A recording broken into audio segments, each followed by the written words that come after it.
Hash what dying on every planet would be like. Right now, you are sitting on the only spot in the entire solar system that isn't actively trying to ruin your whole afternoon. Think about that for a second. 8 planets.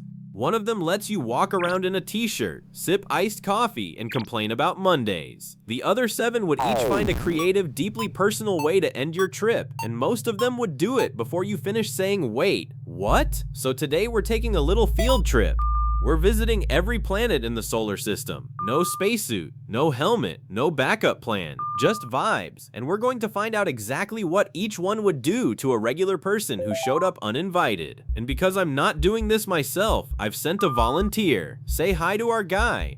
He has bravely agreed to step onto every planet so you don't have to. He does not fully understand what he signed up for. He's about to. Let's start close to home and work our way out. Quick house rule. We're ranking these by how fast things go sideways. Spoiler, it's always fast.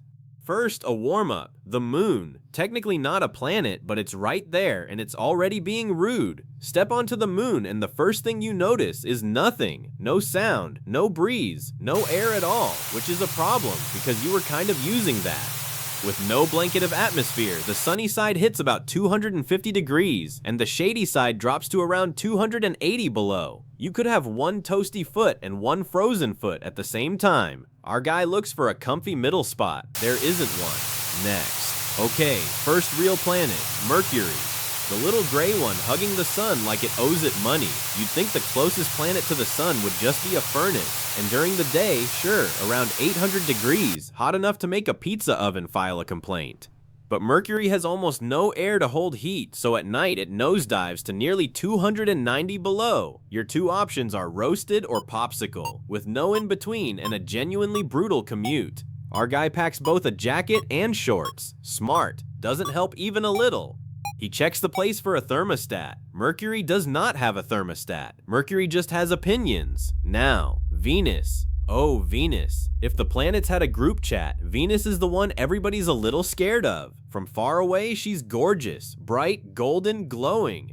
People literally call her Earth's twin. She is not your friendly twin. The moment you arrive, 3 things happen at once. 1. The air is so thick it's like standing at the bottom of an ocean. The pressure would flatten you like a parking ticket. 2. It's about 900 degrees everywhere, all the time, hot enough to melt lid like a crayon on a dashboard. And 3. Just for fun, the clouds are made of acid, so you're being squished, roasted, and dissolved simultaneously, in a place that looks beautiful from a distance. Venus is a scam. Our guy lasted, we'll call it a fraction of a second. Moving on, respectfully. After Venus, Mars feels like a gentle little spa day. Which is the trap. Mars is the one everyone wants to move to. It's got mountains, canyons, even sunsets, blue sunsets actually, which is genuinely sick. It almost looks like a chilly desert back home. Here's the catch, the air is barely there, and it's the wrong kind anyway, so your lungs would come up completely empty. It's also around 80 below on a nice day, and the whole place is coated in fine rusty dust that gets into everything, like glitter, but it wants you gone. Mars won't end your trip with a big dramatic bang. It'll just politely refuse to give you anything to breathe. Our guy gives it a thumbs up out of respect, then slowly turns a lovely shade of blue. Quick halftime check on our volunteer. Not great. We're 4 planets in, and he has already been frozen, roasted, flattened, and gently left without anything to breathe, and somehow his attitude is still better than most people's on a Tuesday. We salute him. We also do not envy him. Onward. Alright, buckle up, because from here on out, the planets stop being made of ground. Jupiter is the big one. So big you could pour over 1,000 Earths into it, and still have room left over. And here's the fun part. There's no surface to land on. None. It's a giant ball of gas that just gets thicker and angrier the deeper you go. Try to stand on Jupiter and you'd just fall and keep falling while the pressure squeezes harder than a python with a grudge. The heat climbs and the winds scream past fast enough to make a hurricane look like a soft sigh. There's also a storm down there, the Great Red Spot, that's been spinning for at least 350 years and is wider than our entire planet. Our guy looks around for a door. There is no door. Down he goes.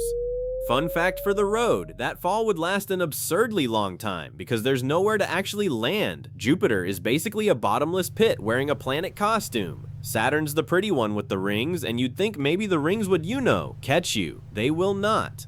Those rings are made of ice and rock chunks ranging from grain of sand to the size of a house, all whipping around at thousands of miles an hour. So less of a safety net, more of a blender. And the planet itself is another giant gas bag with no floor, winds over 1,000 miles an hour, and one weird bonus feature. It's so light for its size that if you found a bathtub big enough, Saturn would float. Adorable. Helps our guy precisely 0%? He waves at the rings on the way down. Now we reach the two ice giants way out in the cheap seats, and they are strange. Uranus is the planet lying on its side, rolling around the sun like a marble that gave up halfway.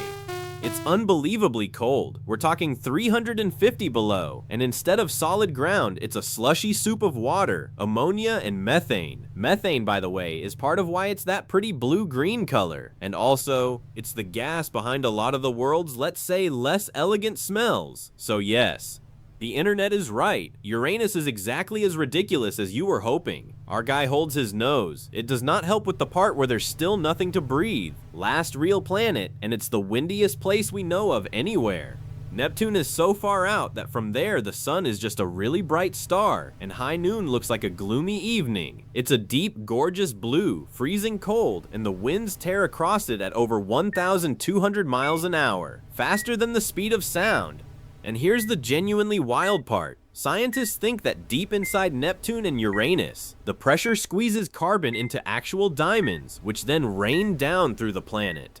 So somewhere down there, it is literally raining diamonds inside a windstorm that could toss a truck like a paper cup. Our guy gets very, very excited about free diamonds. Our guy does not get to keep the diamonds. We move on. And finally, the big one, the main character, the sun.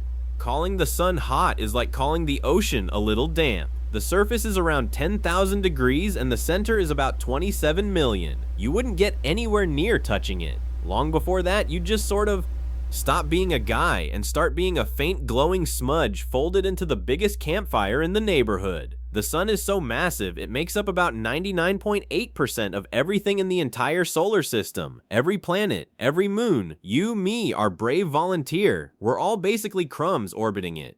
It's been running this campfire for about 4.6 billion years, and it is not even close to clocking out. Our guy approaches the sun with the confidence of someone who definitely did not read the safety briefing. We will remember him fondly. There is technically nothing left to remember. Quick shout out to Pluto, who got voted out of the Planet Club back in 2006 and has been on everybody's mind ever since. Pluto is a tiny frozen world so far away that one of its years lasts 248 of ours, and it's so cold, around 375 below, that the air itself would freeze and drift down as snow. It wouldn't end your trip with any drama at all. It'd just quietly tuck you into the coldest blanket in the solar system. Honestly, kind of poetic. Still a hard no from our guy, who has officially had a day. So let's recap the field trip. Mercury, roasted, then frozen. Venus, squished, melted, and dissolved at the same time, which is honestly a bit much. Mars, politely empty. Jupiter and Saturn, no floor, just an extremely long fall. Uranus and Neptune, cold, windy, and a little embarrassing. The sun, please don't. And every single one of them pulled it off faster than it takes to microwave a burrito. And then there's home, this little blue rock, with its breathable air, its comfortable temperature, and its complete and total lack of acid clouds, floating in the exact right spot. Not too close, not too far, like the universe set the thermostat just for us, then quietly walked away and left us the place. No pressure that flattens you, no air that's secretly empty, no surprise acid rain, just a nice quiet spot to stand. We really do not talk about that enough. We spend so much time wishing we were somewhere else. Turns out somewhere else is, across the board, a catastrophically bad idea. You won the cosmic lottery just by being born on the one planet in the whole neighborhood that doesn't want a single word with you. So tonight, step outside, look up, and take a second to appreciate that you live at the one address in the solar system where you can do that without instantly regretting it. Our guy made it home, by the way. Mostly. We reassembled what we could, and he says he'd do it all again. He will not be doing it all again. If you'd like to watch him suffer through more questions you didn't know you had, you know what to do. There's a big red button down there with his name on it. Hit subscribe, and next time we'll go ruin another perfectly nice topic together.